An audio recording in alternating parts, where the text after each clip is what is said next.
జిల్లాల కుదింపు వెనుక రేవంత్ సర్కార్ అసలు కుట్ర ఏంటో తెలుసా? హైదరాబాద్ సిటీని ఫ్రీ జోన్ చేయటమే. ఉమ్మడి రాష్ట్రంలోనే హైదరాబాద్ను ఫ్రీ జోన్ చేసేందుకు అప్పటి కాంగ్రెస్ సర్కార్ కుట్ర చేసింది. కేసీఆర్ నేతృత్వంలో తెలంగాణ యువతంతా ఏకమై ఈ కుట్రలను తిప్పికొట్టింది. తెలంగాణ రాష్ట్రాన్ని సాధించుకున్నాం. ప్రత్యేక తెలంగాణ రాష్ట్రం అనేక పోరాటాలు, త్యాగాలు, బలిదానాల వచ్చిన తెలంగాణలో అభివృద్ధి సంక్షేమ ఫలాలు అందరికీ అందేందుకు కేసీఆర్ 10 ఏళ్ల పాలన బాటలు వేసింది. కేంద్రం సీమాంధ్రుల కుట్రలు ఛేదిస్తూ ధిక్కారస్వరమై దేశానికే ఆదర్శంగా నిలిచింది.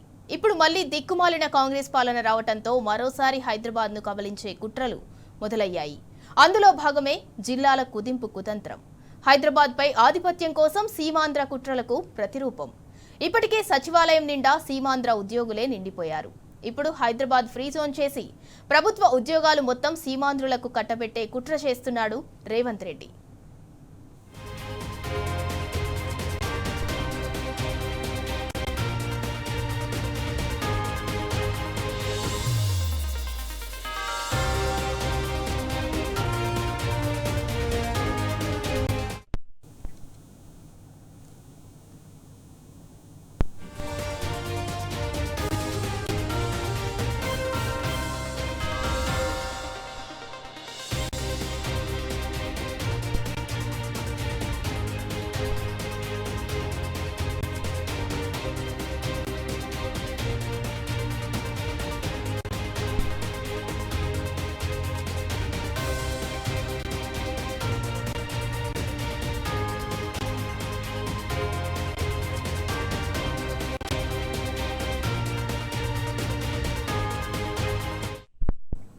హైదరాబాద్ ను ఫ్రీ జోన్ చేయాలన్న కాంగ్రెస్ కుట్రలు తెలంగాణ సమాజమంతా తిప్పికొట్టాల్సింది.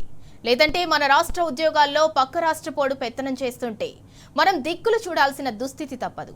ఇప్పటికే నీళ్ల దోపిడీ జరుగుతోంది. తెలంగాణకు ద్రోహం చేస్తూ చంద్రబాబు జలదోపిడీకి రేవంత్ బాటలు వేస్తున్నాడు. నిధులు హస్తినకు తరలిపోతున్నాయి. రేపు హైదరాబాద్ ను ఫ్రీ జోన్ చేస్తే ఉద్యోగాలు కూడా సీమాంధ్రకు తరలిపోయే ప్రమాదం ఉంది. ఏమరపాటుతో కాకుండా అప్రమత్తంగా ఉంటూ రాష్ట్రాన్ని, ఉద్యోగాలను కాపాడుకోవాల్సిన తరుణం ఆసన్నమైంది. మరో ఫ్రీ జోన్ వ్యతిరేక పోరాటానికి పోరుకేక పెట్టేందుకు తెలంగాణ యువత పిడికిలెత్తుతోంది.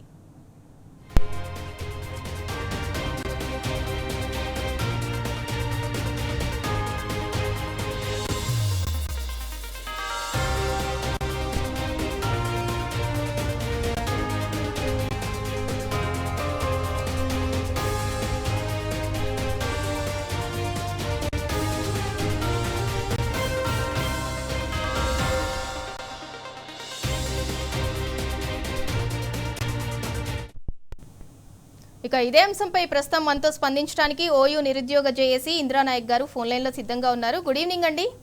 Good evening madam. ఇప్పటికే ప్రభుత్వ ఉద్యోగాలు ఇవ్వలేమని అసెంబ్లీలో ప్రకటన చేశారు. మరి అదెక్కడ అన్యాయమని నిలదీసిన నిరుద్యోగులపై సర్కార్ కక్ష కట్టింది. దీనిపై మీ రెస్పాన్స్ ఏంటి? ఇప్పుడు మళ్ళీ జిల్లాల పునర్విభజన పేరుతో కొత్త నాటకం ఆడుతున్నారు. దీనిపై మీ రెస్పాన్స్ ఏంటి? జిల్లాల పునర్విభజన చేయడం వల్ల తెలంగాణ రాష్ట్రానికి ఒరిగేది ఏమీ లేదు. ఇది కేవలం నిరుద్యోగులను మోసం చేయడానికే ఉన్నది. ఎందుకంటే ఇప్పుడు వీళ్ళు కనుక పునర్విభజన చేస్తే జస్టిస్ కమిటీ ఒక కమిటీ వేస్తే ఆ కమిటీ వెళ్ళి ఎంత చేసుకొని మళ్ళీ చేయడానికి ఎంత టైం పడుతుంది? మళ్ళా అంటే ఇది ఒక కాలాన్ని, సమయాన్ని గడిచే ఎలక్షన్స్ దగ్గరికి తీసుకురావడానికే ఉపయోగపడుతుంది తప్ప దీని వల్ల నిరుద్యోగులకు ఉపయోగపడేది ఏమీ లేదు. ఇది కావాలనే కాంగ్రెస్ పార్టీ నిరుద్యోగుల పైన కుట్ర పన్నుతుంది. ఇలా వయసు విరమణ కూడా 61 నుంచి 64 పెంచి ఇలా నిరుద్యోగులకు ఒక్క నోటిఫికేషన్ లేకుండా చేద్దామని చేస్తున్నారు. ఇవాళ రాష్ట్రంలో అశోక్ నగర్ లో, చిక్కడపల్లిలో, అదేవిధంగా దిల్షుక్ నగర్ లో, కొత్తగూడెంలో, మహబూబ్ నగర్ లో అన్ని వేదికలలో ఇవాళ కొట్లాట జరుగుతున్న నిరుద్యోగులు బయటకు వచ్చి కొట్లాడుతున్నా కూడా ఇవాళ గవర్నమెంట్ స్పందించట్లంటే వీళ్ళు కేవలం మాయా మాటలు చెప్తే ఇలా తెలంగాణ యువతను మోసం చేస్తున్నారు. ఆల్రెడీ సెంట్రల్ గవర్నమెంట్ చెప్పేసింది, మీరేమన్నా జిల్లాల పునర్విభజన చేయాలనుకుంటే మీరు December 31, 2025 చేసుకోవచ్చని చెప్పినా ఇవాళ ఇప్పుడు కొత్తగా తెరపైన తీసుకోవడం గల కారణాలు ఏంటంటే ఇలా నిరుద్యోగులను డోకా చేయడమే. ఇది 100% గా క్లియర్ కట్ గా అర్థమవుతుంది. ఇవాళ ఈ తీసుకురావడం వల్ల ఏదైతే హైదరాబాద్ సరౌండింగ్ ఉన్న మున్సిపాలిటీ ఏదైతే ఉన్నాయో ఇవి కాంగ్రెస్ పార్టీకి బలహీనంగా ఉన్నాయి.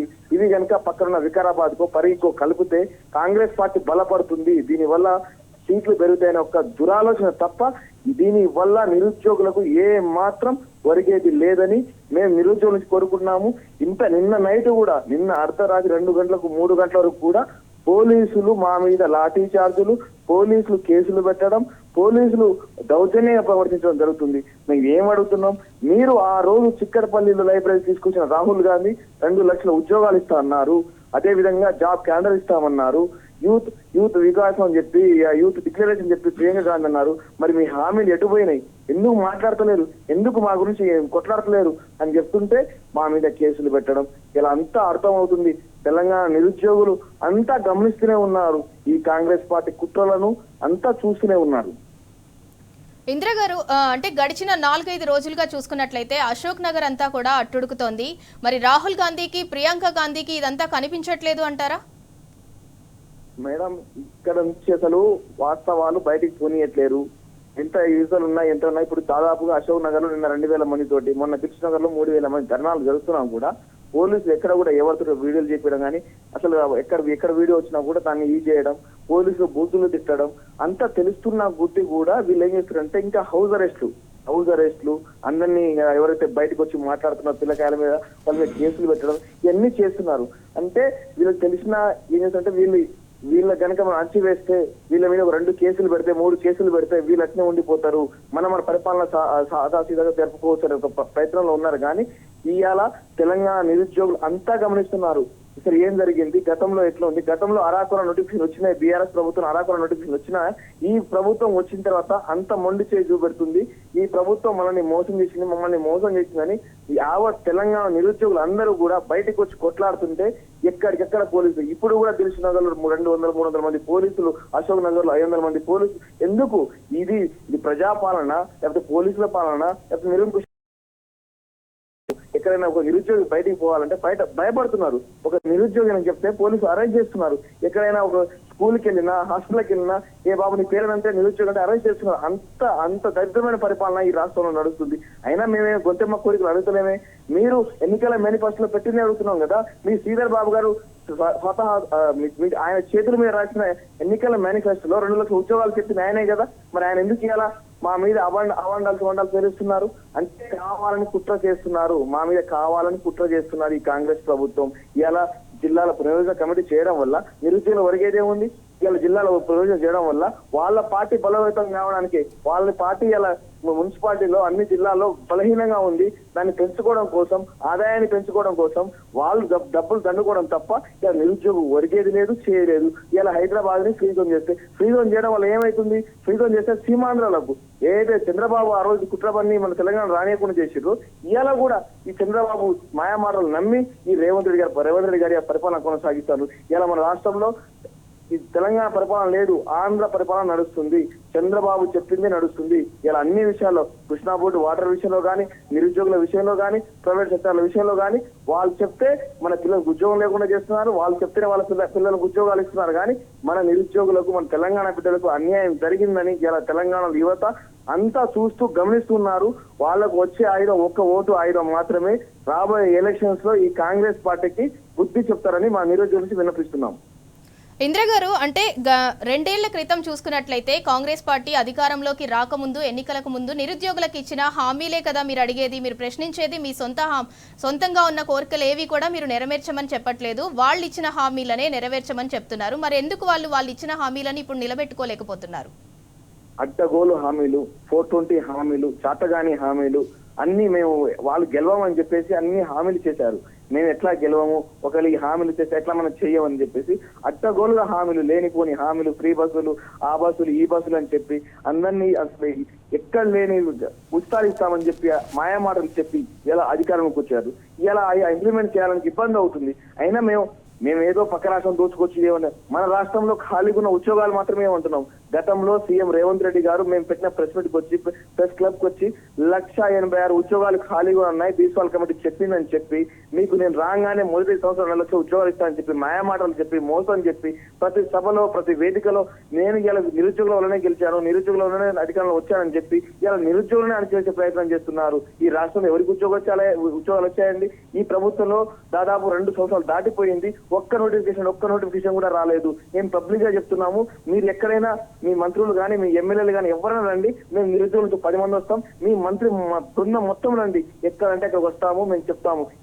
గతంలో ఇచ్చిన నోటిఫికేషన్లు, గత ప్రభుత్వం బీఆర్ఎస్ ప్రభుత్వం ఇచ్చిన నోటిఫికేషన్లు మాత్రమే 60,000 70,000 వాళ్ళు ఇచ్చేదే చెప్పుకుంటున్నారు. కానీ మందికి పుట్టిన పిల్లలు మా పిల్లలు అనుకుని ముద్దులు పెడుతున్నారు, పేర్లు పెట్టుకుంటున్నారు, అన్ని చేస్తున్నారు. కానీ మాకు మాత్రం నోటిఫికేషన్ ఇవ్వలేదు. నేను అదే చెప్తున్నాను, శ్రీధర్ బాబు గారు నిరుద్యోగులకు క్షమాపణ చెప్పాల్సిందే. ఎందుకంటే ఎక్కడో లడ్డుపాట వేలంపాట పాడినట్టు 80,000 70,000 90,000 అన్నారు. మేము నిజంగా మీరు 70,000 90,000 ఇస్తే, మీరు ప్రజాపాలన నిజంగా అయితే, మీరు దమ్ముంటే అశోక్ నగర్ లో చిక్కపల్లి రాగలుగుతారా? మీ ముఖ్యమంత్రి రాగలుగుతారా? లేదా మీ మంత్రి బృందం రాగలుగుతారా? ఎవ్వరు కూడా రాని. ఇలా సీఎం రేవంత్ రెడ్డి ఇలా ఓడియన్ మాల్కు వస్తే, ఇలా ఓడియన్ మాల్కున్న పోయింది. నిరుద్యోగులు ఏం పాపం చేశారని, నిరుద్యోగులు ఏం చేశారు? ఇలా ఓట్లేసి గెలిపిస్తే మమ్మల్ని మోసం చేస్తారా? ఓడియన్ థియేటర్ కు ఆపోజిట్ లో 300 మీటర్లు ఉన్న చిక్కపల్లి లైబ్రరీ రావడానికి అంత అహంకారం ఎందుకు? అంతా ఎందుకు? మేము గెలిపించిన ప్రభుత్వంగా మా ప్రభుత్వం అంటున్నాం కదా, మరి ఎందుకు రావట్లేదు? మేము నిజంగా 70,000 80,000 ఇస్తే దమ్ముంటే చిక్కపల్లి లైబ్రరీకి రండి, మీకు మేము సన్మానం చేస్తామని చెప్తున్నాం కదా, మరి ఎందుకు రావట్లేదు అంటే ఇక అర్థమవుతుంది క్లియర్ కట్ గా. ఇలా గ్రూపుల్లో అన్యాయం జరిగింది. గ్రూపుల్లో GO 29 తీసుకొచ్చారు. GO 29 తీసుకురావడం వల్ల ఇలా ఎస్సీ పిల్లలకు అన్యాయం చేశారు. అదే విధంగా ఇలా GO 46 వల్ల గ్రామీణ ప్రాంత పిల్లలను అన్యాయం చేశారు. ఇంత అన్యాయం చేస్తున్నా కూడా నిరుద్యోగులు చూస్తూ ఉన్నారు. వాళ్ళకు వాళ్ళ మీద కేసులు పెట్టే ప్రయత్నాలు చేస్తున్నారు. ఎవరైతే బయట మాట్లాడుతున్నారో, లేకపోతే టీవీలో డిబేట్కి వెళ్తున్నారో వాళ్ళ మీద ఇంటికి వచ్చి కంప్లైంట్ పేర్లు తీసుకోవడం, వాళ్ళని బెదిరించడం చేస్తున్నారు. ఏమిది ప్రజాపాలన, లేకపోతే నిరంకుశ పాలన, లేకపోతే నిజాం పాలన అర్థం కావట్లేదు.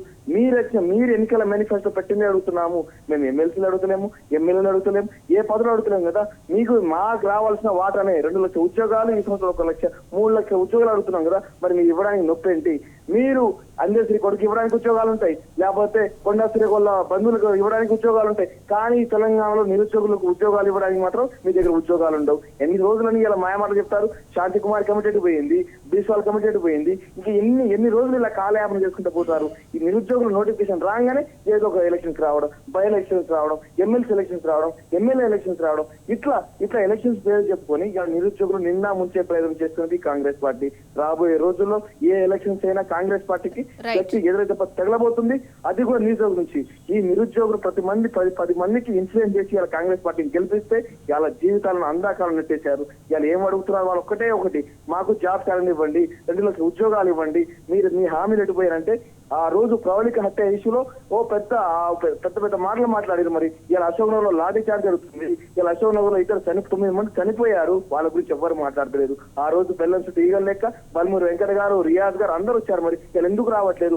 ఇలా తెలంగాణ అపరమేతాయి అనుకునే కోదండరాం సార్ ఎక్కడ పోయిండు? ఇలా ఆకుమూరి మురళి సార్ ఎక్కడ పోయిండు? ఇలా ఎందుకు ఎడిపోయారు వీళ్ళందరూ? ఇలా తెలంగాణ అపరమేతావులు కదా, ఇలా తెలంగాణ సస్యశ్యామల చేస్తూ ఎడిపోయారు వీళ్ళందరూ. మరి ఎందుకు మాట్లాడతారు? ఇలా తెలంగాణ రాష్ట్రంలో అశోక్ నగర్ లో చిక్కపల్లి లైబ్రరీలో పోలీసులు తమలకాండ నడుస్తున్నా కూడా ఈ పెద్దలు ఎందుకు మాట్లాడతలేరు? వీళ్ళకి మడుపులు అందినాయి, పదవులు అందినాయి, డబ్బులు అందినాయి కాబట్టి ఇలా మాట్లాడతలేదని ఇలా మేము అంతా గమనిస్తున్నాం, చూస్తూనే ఉన్నాం madam. Thank you Indira Nayak గారు. జిల్లాల పునర్విభజన అంశంపై మీ రెస్పాన్స్ ని తెలియజేసినందుకు.